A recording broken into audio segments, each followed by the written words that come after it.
Hello, I'm Jake Stone, I'm Jesse Owens. and we welcome you to another episode of Generally Particular, a production of the London Lyceum. Generally Particular is a show dedicated to discussing and reflecting on the whole Baptist story. We are a show by Baptists, about Baptists, and for Baptists, as well as Anglicans, Methodists, Presbyterians, Lutherans, and even my favorite group that I've read about this week, the Shakers. Those were some weird people. I'm a Calvinist Baptist. Jesse is an Arminian Baptist. In the 17th and 18th centuries, we would have been known as a particular Baptist and a general Baptist. And so we brought those two words together, what we think is a fun show, hence generally particular. We are recording this episode on February the 14th. Most people celebrate this as Valentine's Day, but for me, it is not Valentine's Day. It is Dag Day, because this is the birthday of John Ledley Dag. As Mark Devers says, the first writing Southern Baptist theologian. It's kind of interesting, his life story. He did a lot, and most people thought he was going to die when he was around 50, and he lived to be 90 years old. So, and contrary to what some people have written, John Dag was not a moderate Calvinist. So, with that note, we welcome you to the show, and we are joined today by Casey McCall, who already is showing our audience the first strike against him, which is that he is an Auburn fan. Although I will say that the old school logo, the vintage logos are acceptable and look good. I can handle that. You notice there, that was Auburn's attempt to copy the Alabama logo, because Alabama has the elephant there, and they had to put in the eagle, even though they are the Tigers. So, Casey, on that note, welcome to Generally Particular. Thank you. I don't even know where to begin. Should I even try to respond to that? No, you should just say, Jake, it's a pleasure to be here. It is a pleasure to be here, Jake. But through your Alabama-centric lenses, I must disagree with your interpretation there, but that's all. That's all I'll say. The good thing, too, is Casey is a big-time Braves fan as well. So we share that love and that sorrow together as well. So, Jesse, how are things down there in your world? They're good, man. They're good. It's gotten a little cooler again, but things at Welch are going well. Things at church are going well. I'm excited to be joined by Casey today. I didn't meet Casey until ETS this past year, and Jake introduced us, and we ate at a taco place in San Diego. So looking forward to it. Yeah, they gypped me at that place. I still haven't forgotten. So anyway, yeah. Today's episode is we're doing another installment of Baptist bios, but today's really about somebody that I would guess most people are very unfamiliar with, and that is a man named David Barrow. And we're looking at him in kind of Jeffersonian Baptist. That's kind of the backdrop. But this Baptist figure is very important, very interesting, and very relevant for us. And so, Casey, you did your PhD at the Southern Baptist Theological Seminary and concentrated on Jeffersonian Baptist and worked on David Barrow. Can you kind of tell our audience, who is David Barrow? Yeah, absolutely. So I did my research on Jeffersonian Baptist, and what I found as I was doing my research is that every single chapter featured David Barrow. I mean, he was in the middle of every component. And so I actually kind of was able to structure my whole dissertation so that every intro to every chapter featured him. So I started with David Barrow, some story vignette from his life. And he was born in 1753 in Virginia. And he was a Baptist at a time when Baptists were not looked on very well there. It was at that time, Virginia was under the Anglican establishment. Baptists were seen as a threat to civil order. They were usurpers of the peace, disturbers of the peace is the word that they would use. They were called Anabaptist, of course, which is very common to do for people that don't really understand who they are. And they were persecuted, and Barrow was personally persecuted. There is a famous story of him where he is crisscrossing Virginia, and they set up underneath a tree in a field, and they've gathered a congregation around them out there, and They were warned before they came that there might be trouble that day. And as he stands up and begins preaching, 20 well-dressed men showed up and snatched him down from the makeshift pulpit and take him to the Nansemond River, which is right beside where they were doing this service, and began dunking his head underneath the water to mock him for his views on baptism, asking him mockingly if he believes in the gospel. And he said he's reported to have said, "I believe you mean to drown me." And he, continued his work there as an itinerant initially, but eventually settled in Isle of Wight Church, where he was a pastor. And in all that time, as soon as the Revolutionary War began, he enlisted. And so even though, it's quite remarkable to me that here's a man who was part of a group that was despised and persecuted, but nonetheless enlisted and helped fight for independence. Now, if you're familiar with that at all, you know that one of the main reasons a lot of the Baptists enlisted and fought there in Virginia was because they had hopes that it would end the establishment. And in fact, it did. They were able to leverage their influence in Virginia and fighting there in the war. And coming out of that, they had been lobbying the government for some time with petitions that they would sign and send, and they would be rejected. But as the war got going and more troops were needed, they began to sort of make deals, like implying their expectations that the establishment would be over and that they would be granted religious liberty when all that was over. And David Barrow was a part of that. He and John Leland, in fact, worked together, submitted a petition together, and was a huge part in leading the fledgling Baptists in Virginia to sort of become a denomination somewhat, to formalize, even though Baptists aren't really a denomination in that way, as you guys know. But they certainly organized. And then in 1784, Virginia made it legal for residents to free their slaves. And so David Barrow, that same year, he had 2 slaves that he had inherited, and he drew up a deed of manumission, and you can find this in Virginia today in his handwriting. And he released 2 slaves that he had inherited, and from that moment on, became a vocal advocate against slavery and for gradual emancipation of slaves. So this is all happening in Virginia. But he gets to a point in 1795, he takes a trip to Kentucky, and he keeps a diary for this trip. So here's another one of the documents that's available. You can find this actually at the library where you work, Jake. A typewritten manuscript of the diary he wrote as he traveled through Kentucky. And it's fascinating. It's just full of daily descriptions of everything he encountered. There's some very radical ideas in it in terms of his views of Native Americans. You would call him today, people would say he was very progressive in his views for his day. And that's certainly true. And that was true for his views on slavery as well. But the reason he came to Kentucky is because he wanted to eventually move. In fact, he does that. In 1798, he follows a vortex of Baptists who had been moving from Virginia into Kentucky, settling westward. And he does it too.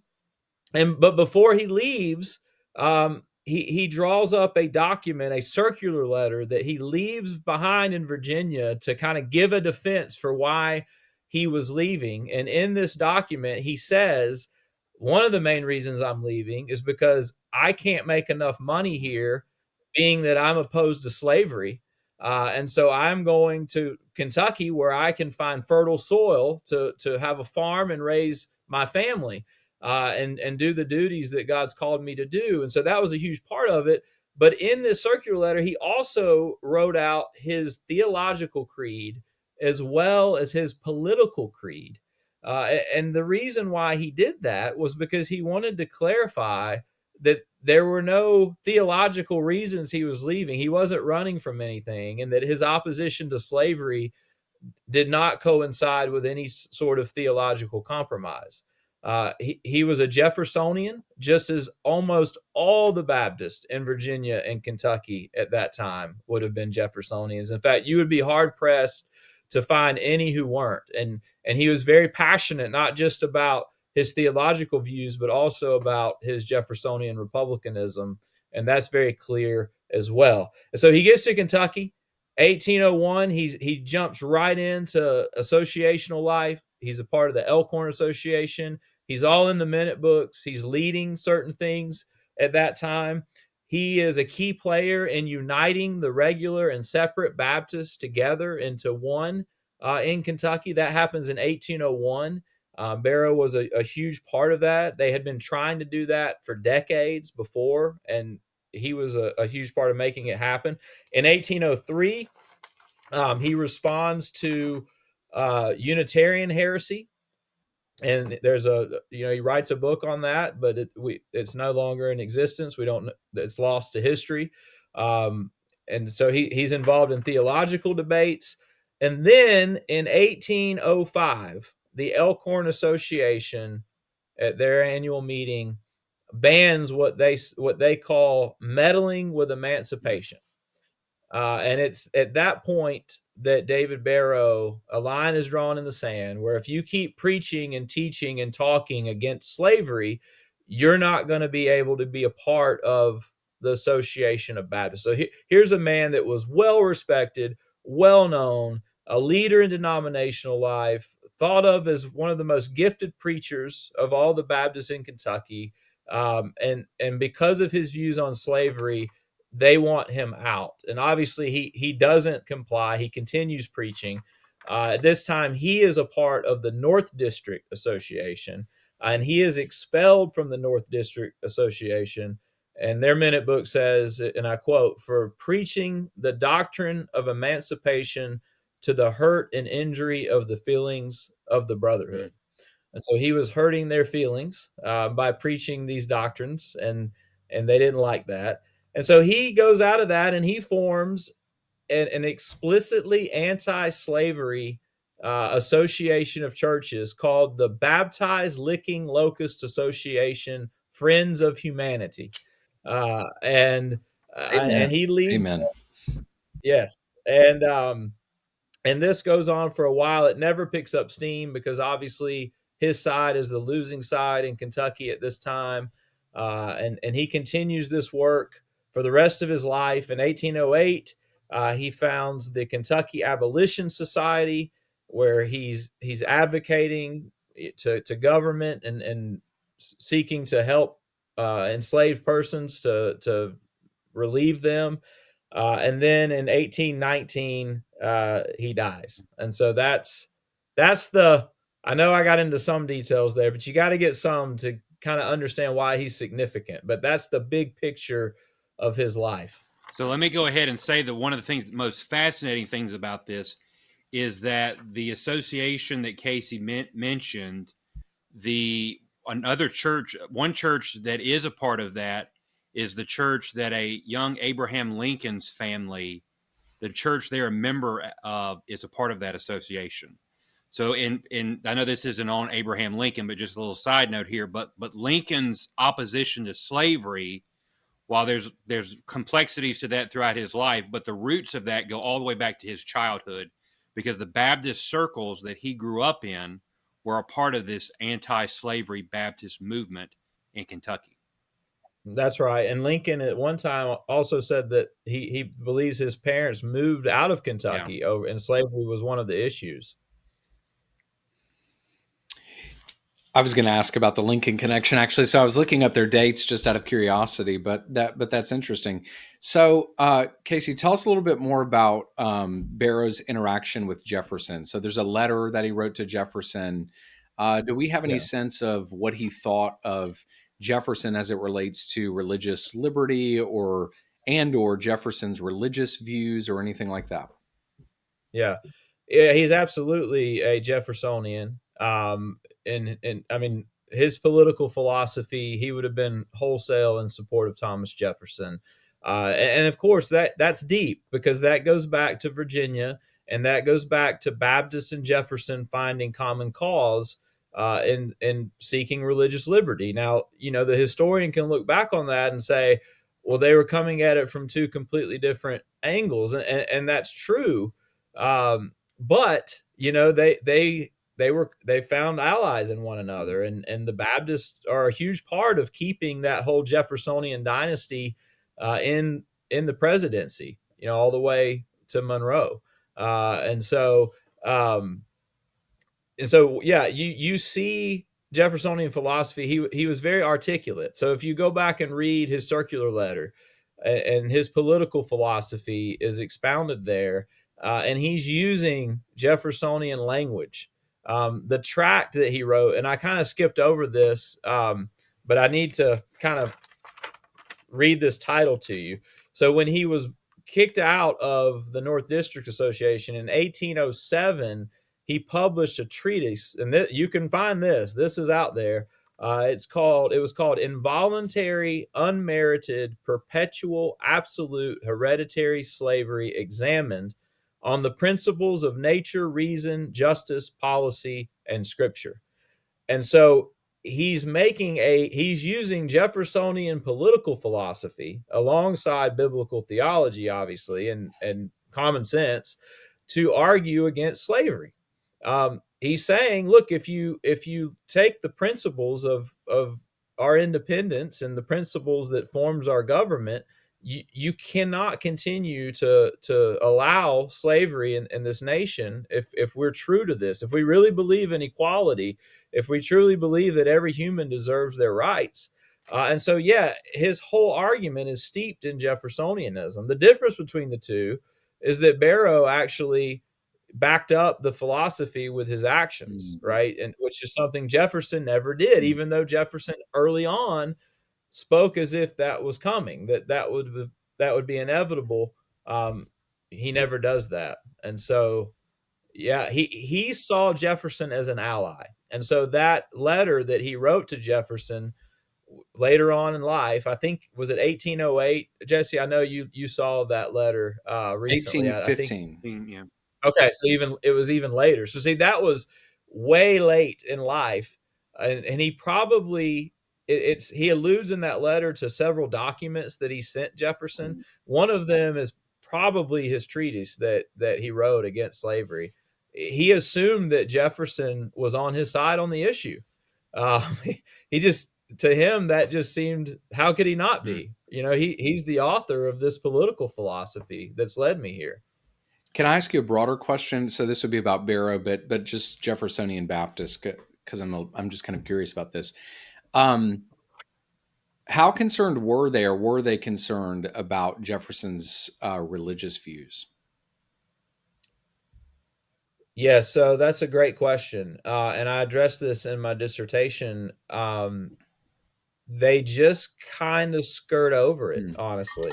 In fact, here's a great parallel. Don't want to get too deep in the weeds with contemporary times, but it's kind of the way many kind of gloss over the current president's religious views. You see this happening, I think, with a lot of presidents. Like if you like him and he's for you and he's representing things that you like, well, you just sort of don't dive too deeply into the things you don't agree with.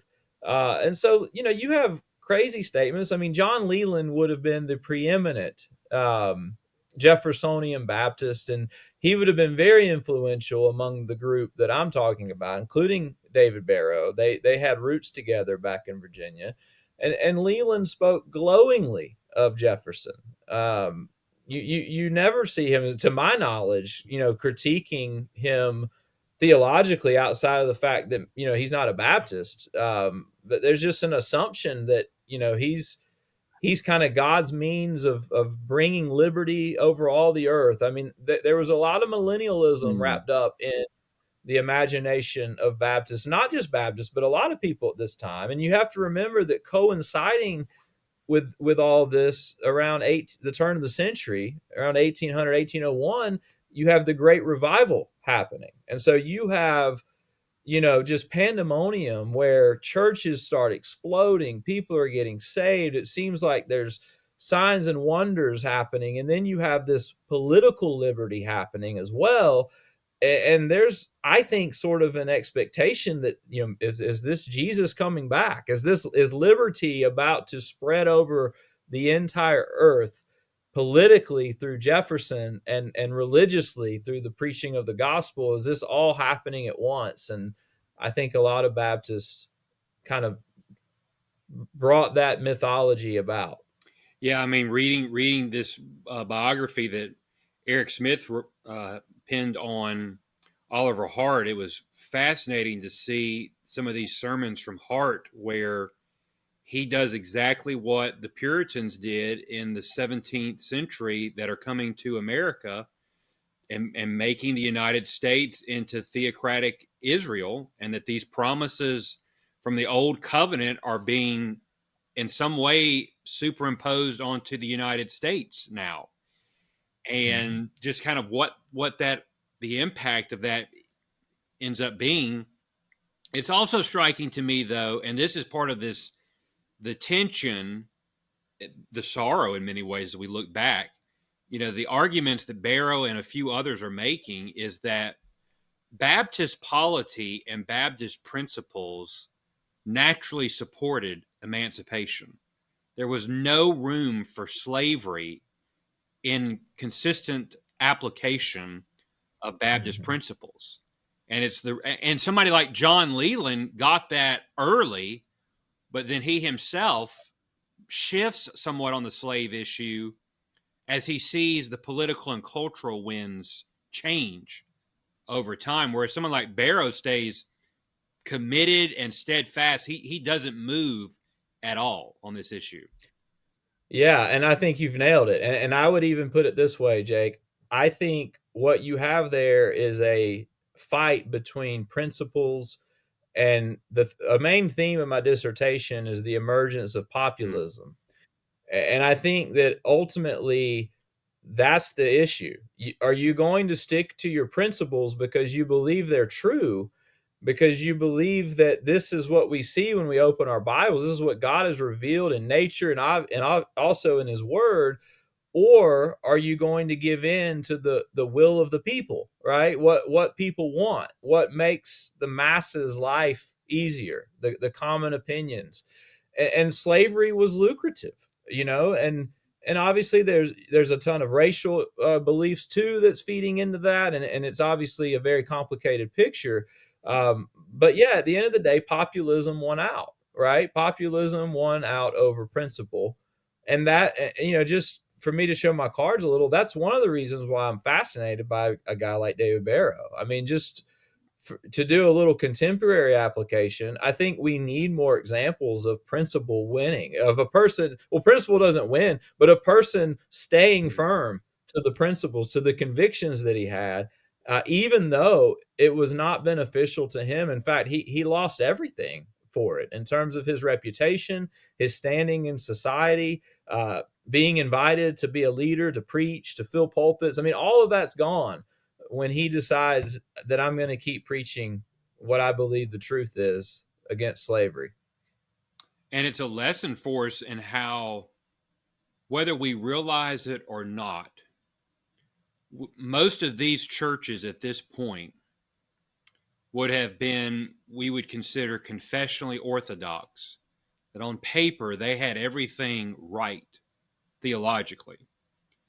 And yet, cultural, political, and economic issues can cloud our judgment quicker than we want to admit. And when you have somebody like a David Barrow saying, well, actually, if we're taking what is our theological commitments as Baptists and we're applying that consistently and biblically, then there is no room at all for allowing this institution of chattel slavery that existed in the United States. And the reactions to him show just how costly it is. And it also made me start wondering, is populism and pragmatism, how much they're related? Often pragmatism is more of a sophisticated version of populism, but in both, they're both essentially the same thing, it seems to me. Yeah, I mean they go together at least, right? And I think, what you just said is sort of my whole thesis. I mean, I'm arguing that Jeffersonian populism formed the mythology of these Baptists, so much so that as they go, they begin weakening on Mhm. creeds, because again, that's from the past. That's not new. That's an institution, and we're free, and we don't need to be bound by that. Slavery weakens their churches. They oppose missions. Not, this is a big misunderstanding, is that the anti-missionary movement initially was a populist movement. It was not a Calvinist movement. It was a populist movement because you had these New England elites coming down with these institutions into our territory down here and trying to tell us what to do. And of course, you already had this sort of mentality in the South at this time. We don't want those Yankees coming down telling us what to do. I think John Taylor called them the New England rat. Yeah. And so Luther Rice was a modern day Tetzel coming in that's here to right. get your money. That's right. And so this whole mentality, even though they would have agreed on the gospel, they would have agreed on the end goal. Of course, we want people converted. We want churches planted. We want schools established. All of that they would have agreed on. The issue was that these people were Federalists. They were coming from the North. They did not live like us. They were cultural elites. We've already been having revivals down here. We don't need them coming and telling us what to do. And that is how the anti-mission movement started. And so eventually, and just to finish up my kind of thesis of my dissertation, which is connected to this, eventually this is why the Baptists are drawn to Alexander Campbell, which, I mean, a huge portion of Kentucky churches, I think estimates are from 1/4 to 1/3 of Kentucky Baptist churches join the Campbellite movement. Why is that? Well, when you've been preaching a populist gospel for decades, where you're saying things like "no creed but the Bible," and you're talking in this same language, someone like Campbell just outpopularized the populist Baptist, and they go in mass into that movement. So. By the way, Casey, the way he just he was speaking on behalf of Southerners, but it came so naturally for him. It's like he was speaking from his own heart there. Oh, he was. Where did they get that populism, Casey? So you're talking about it running before Campbell, so that it's they're primed for it, right? When Campbell gets there, yeah. What are some of the origins of that populism, anti-creedalism, all of that? Well, I think you can see it all the way back to the beginning of the Baptist movement in America, at least in Virginia, because you have the whole Anglican establishment dynamic. And so you already have this, you are the educated elites. In many ways, the First Great Awakening, which was, Baptists came out of that in a huge way.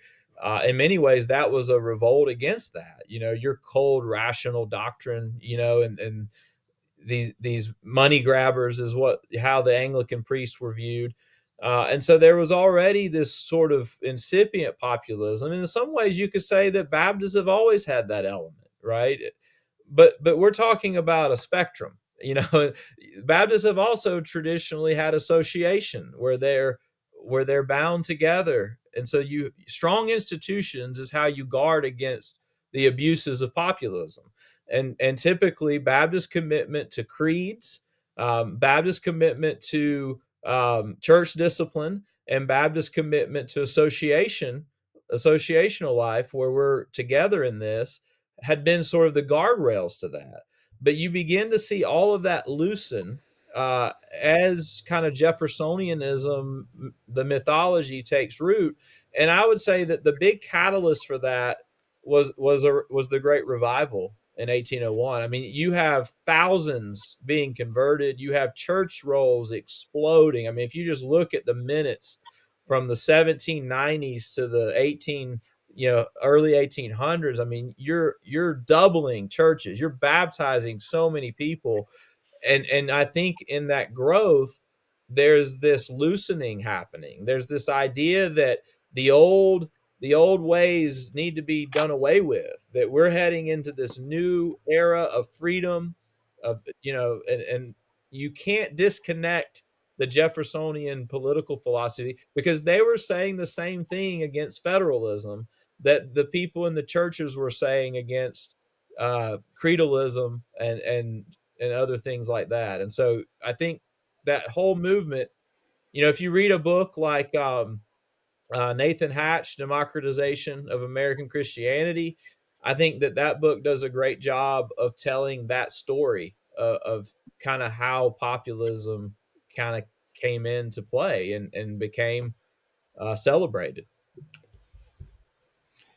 Well, I just, Go just ahead. thinking about this is, and we've talked about it before on here, this is the tension that's existed in our history and our tradition from the get-go, which is by DNA as Baptists, we are geared towards populism, but the very best of our history has been when we've also been institutionalists too. Whether that's our commitment to the local church, a healthy local church within an association of churches, churches working together for education and for missions, and that was always the foundation of those things were robust confessionalism. And it's kind of fascinating to think about how we've always had this kind of wrestling with trying to balance all of those things together. And it also makes me think about how much of our Baptist polity and our Baptist views today, how much is really Baptist and how much is American. That is the great struggle often. Like I just think about, I mean, if I go and look at over in England, the stuff that happens with William Carey would not have happened if there was not robust associationalism among those men. If you didn't have the Northamptonshire Association, and those men actually practiced what Baptist associationalism was to look like, we lost something in our American eyes version of this. Casey, what would you say are some of the enduring, I don't know, part of the enduring legacy of Barrow? Well, I mean, I think, obviously, I mentioned already his sticking to his convictions. I obviously you don't want to look at any one figure through rose-colored glasses. I mean, I think he contributed to this populism as well. I think negotiating the 1801 Union of Separates and Regulars in Kentucky, at the time it was celebrated as, a huge momentous achievement, because now all the Baptists have taken one name. We're the United Baptists now. So there are no longer going to be separates and regulars. We're the United Baptists in Kentucky. We all agree. But the consequences that they were no longer going to hold to the Philadelphia Confession.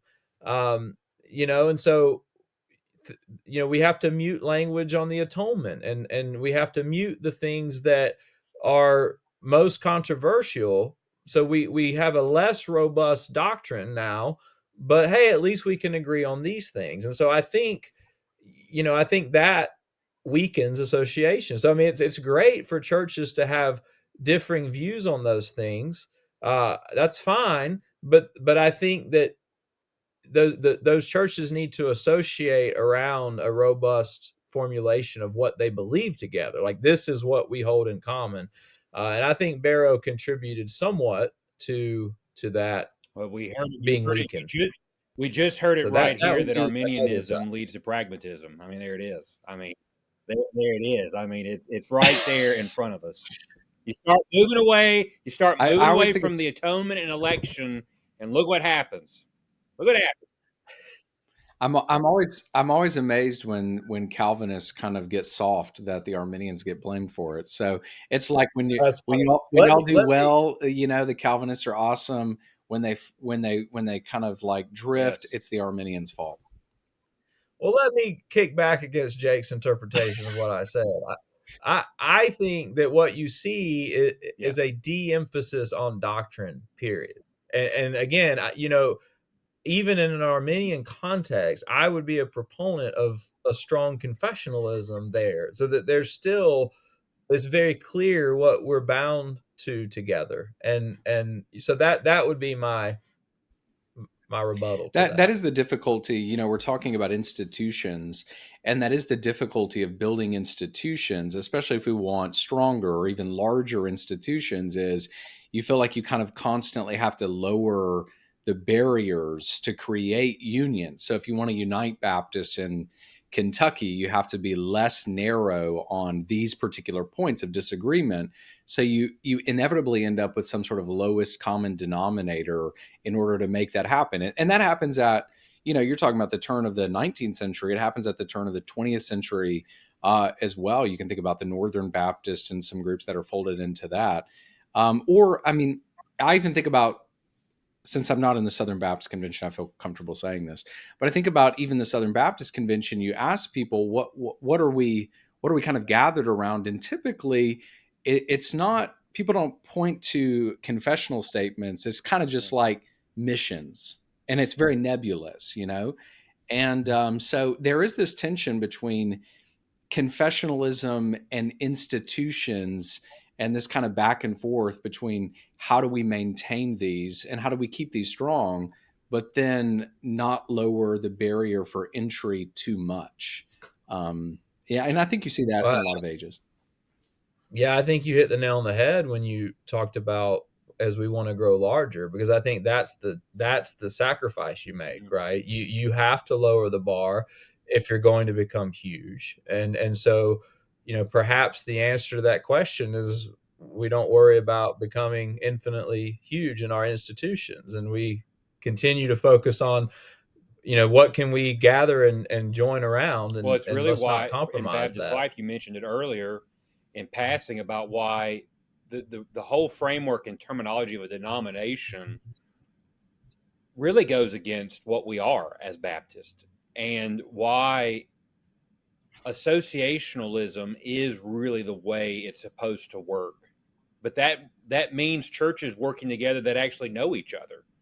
Um, we could spend a long time, but there's a lot of the bad things that have happened in major Baptist denominational groups like the Baptist Union, or even things that happened in the SBC, that came to a head at the end of the 20th century. In many ways, is what happens when you have built something that is based on the notion of cooperation.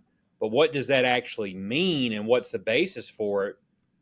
You don't have any strong foundation. It's all about we've got to be being bigger means we're better, and you lose sight of what actual Baptist associationalism ever looked like. So Yeah. And I think the whole drive that we can do more missions the larger we are. I mean, obviously that it's appeals to Baptists. wonderful, It appeals to me, but wonderful but I goal. think Yeah.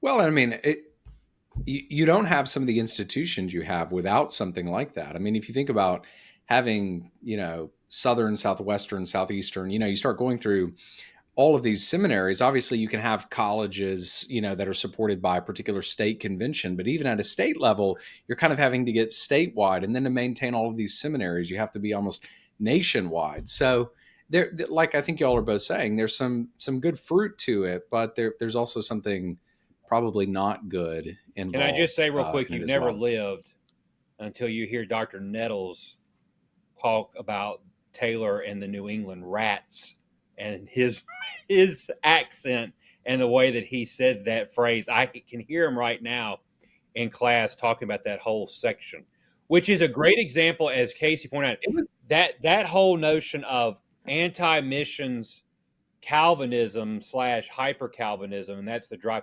That's a great example of how in church history and in Baptist history that a story gets told and then it just gets told over and over and over and over. and it's made into fact when actually the history is actually totally different.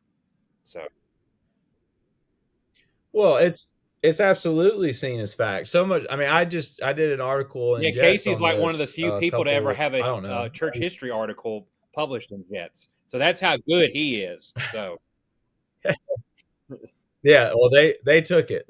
But that's the common view. So you have non-Baptist historians just sort of repeating what they know. They're not, and I show that in that article. They're not researching this issue, and they just assume that the anti-mission movement came from hyper-Calvinism, which John Taylor was not a hyper-Calvinist. John Taylor was one of the most missions-minded Jeffersonian Baptists in Kentucky, and was used by God to spark revivals, all over Kentucky. That's not why he was opposing missions at all. It was had nothing to do with theology and soteriology. I appreciate you putting that to rest, Casey. And though they put you at the very end of this volume, at least you're in there. So if you have access to Jets, Casey's article is Reassessing American Baptist Anti-Mission, and it's really good. I read it because I was interested, and I just kind of looked through all the other biblical studies articles, and it was like, no. Okay, all right, here we go. Here's a history one. Well, let me encourage you to submit something to Jets. You may get it published. There you go. I bet Jesse could write an article entitled "William Carey was an Arminian," and that might get in there. So, I was going to write David Barrow was a General Baptist, but that's a different. Wouldn't be the first. All right, Casey. So, out of curiosity, is this dissertation going to see publication or something like that? Yeah, I hope so. I have University of Tennessee Press, and I've been in conversation about it. It's just sitting down and doing the work that needs to be done. When I had been thinking about it for like 4 years towards writing it, and now I've had a break from it for about a year, so it's taken me a little bit of time to jump back in to doing the work to get it published, but I'd like to, for sure. I think it's hard to explain to people that, at least in my experience, and it sounds like you're saying something similar.